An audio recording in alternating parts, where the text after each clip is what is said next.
Mkuu wa majeshi ya Uganda na mtoto wa rais wa Uganda Yoweri Kaguta Museveni, Jenerali Muhoozi Kainerugaba ameonyesha kuunga mkono Israel katika vita vinavyoendelea dhidi ya Jamhuri ya Kiislamu ya Iran. Hii ni kupitia mfululizo wa machapisho yake kupitia ukurasa wa X siku ya leo Alhamisi. Jenerali Muhoozi Kainerugaba, mkuu wa jeshi la Uganda, amesema, "Tunataka vita vya Mashariki ya Kati viishe sasa. Ulimwengu umechoshwa navyo." Aliandika na kuongeza kuwa mazungumzo yoyote ya kuiangamiza au kuishinda Israel yataingiza Uganda katika vita upande wa Israel.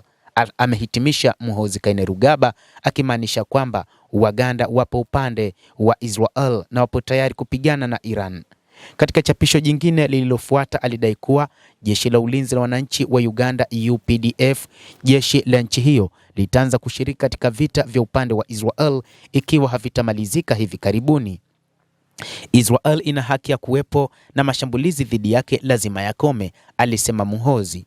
Baadaye siku ya Alhamisi, Kainerugaba alisema katika chapisho jingine kwamba alitoa msaada kwa vikosi vya ulinzi vya Uganda kwa Marekani na Israel na yupo tayari kwa ajili ya kuongeza ulinzi na mapambano dhidi ya Jamhuri ya Kiislamu ya Iran. Kiongozi huyo wa kijeshi nchini Uganda amesema kwamba tunaitaka Tehran ndani ya saa 72 iache mashambulizi dhidi ya Israel, alidai. Lakini bila shaka hawasikii kamwe. Kwa nini walipue watu wanaokuunga mkono? Aliuliza Muhoozi Kainerugaba. Hata hivyo, Uganda na Israel zimefungamana na kumekuwa na ongezeko la ushirikiano katika miaka ya hivi karibuni. Mwezi uliopita, Kainerugaba alitangaza katika chapisho katika ukurasa wa X kwamba Uganda hivi karibuni itajenga sanamu ya kumuenzi Luteni Kanali Yonathan Yoni Netanyahu kwenye uwanja wa ndege wa kimataifa wa Entebbe. Alisema sanamu hiyo itawekwa mahali ambapo Netanyahu aliuawa kufuatia kutekwa nyara kwa ndege ya Air France mwaka 1976 na kusababisha kutekwa nyara kwa takribani Wayahudi 100 na Waisrael. Kainerugaba alisema mnara huo ni ishara ya uhusiano kati ya nchi hizo mbili, ingawa hakuna tangazo rasmi la serikali lililotolewa kuhusu kuundwa kwa sanamu hiyo.